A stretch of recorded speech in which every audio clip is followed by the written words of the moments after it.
Okay, so I wanted to just do this video while it was in my brain because I forget things like instantly.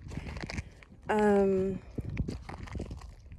I had a dream last night about real events that happened, and like the understanding of it all came to me.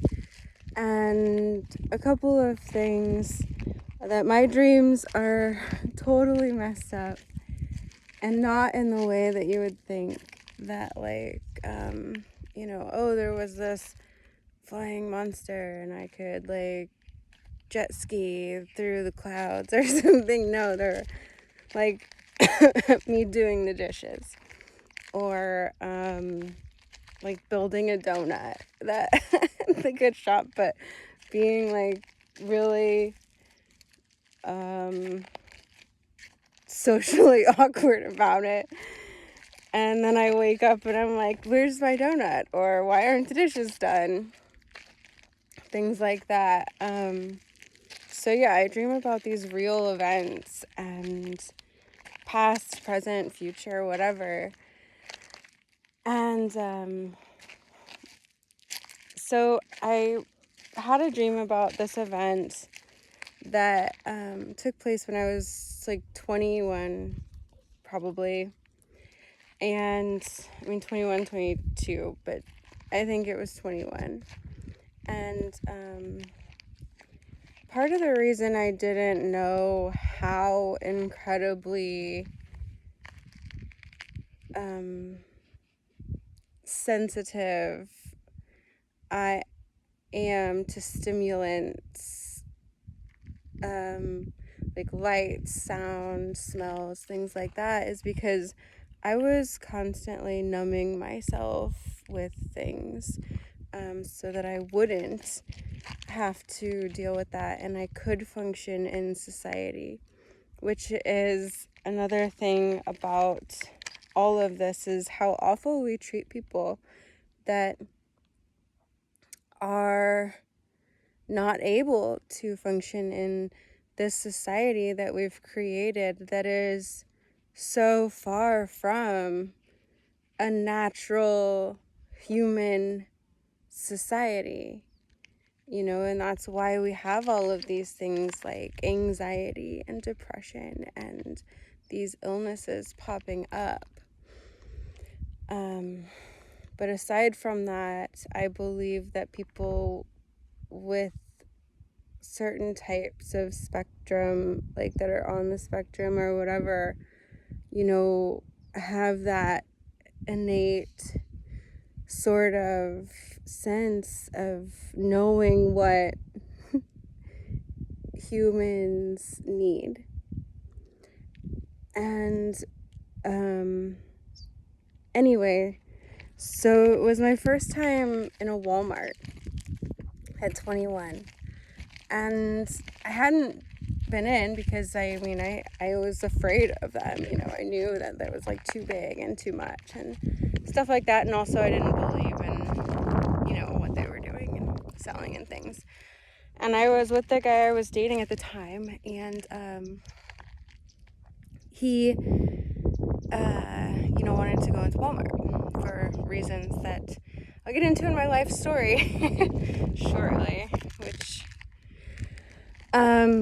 if you listen to that podcast. But we went in and we were kind of toward the back.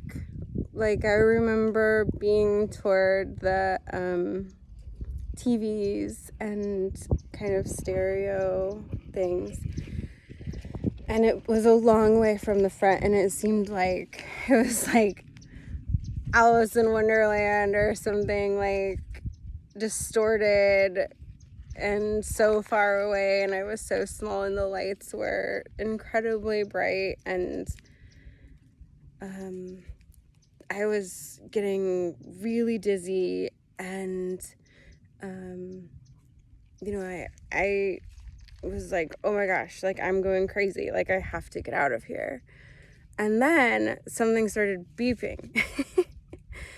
like one of the little trucks or something that they use to move things. And that's when I lost my shit. Like, I just lost it in the middle of the Walmart, like crying, you know, not knowing where the exit was, saying I needed to get out of there. It was too much, all of these things.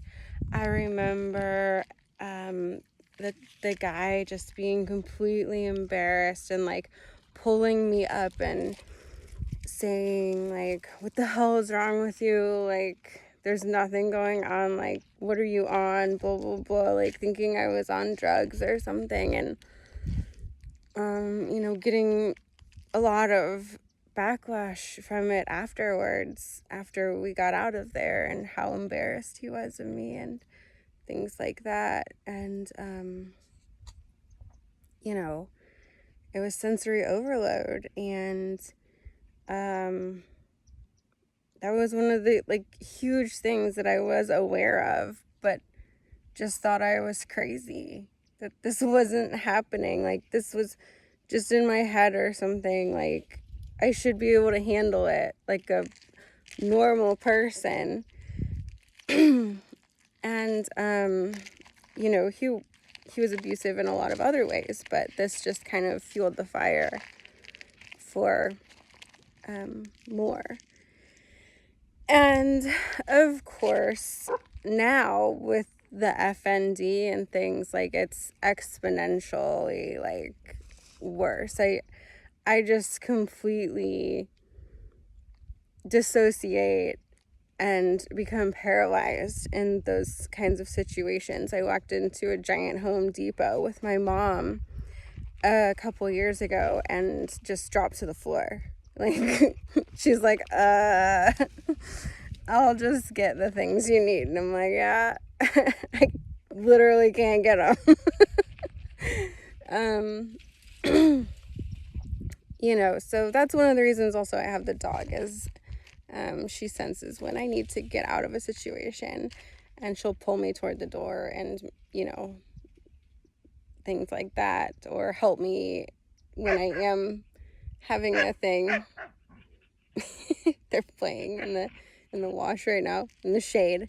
But I just wanted to share that story, and how much it would have helped me and others understand that this is a real thing, like, that I'm dealing with. And, you know, it obviously started when I was really young, and the mental, psychological abuse from it started when I was like super young. And you know, people don't think they're being abusive or making you kind of build these walls or hide these things, and you're constantly trying to not embarrass them or have a meltdown. But it's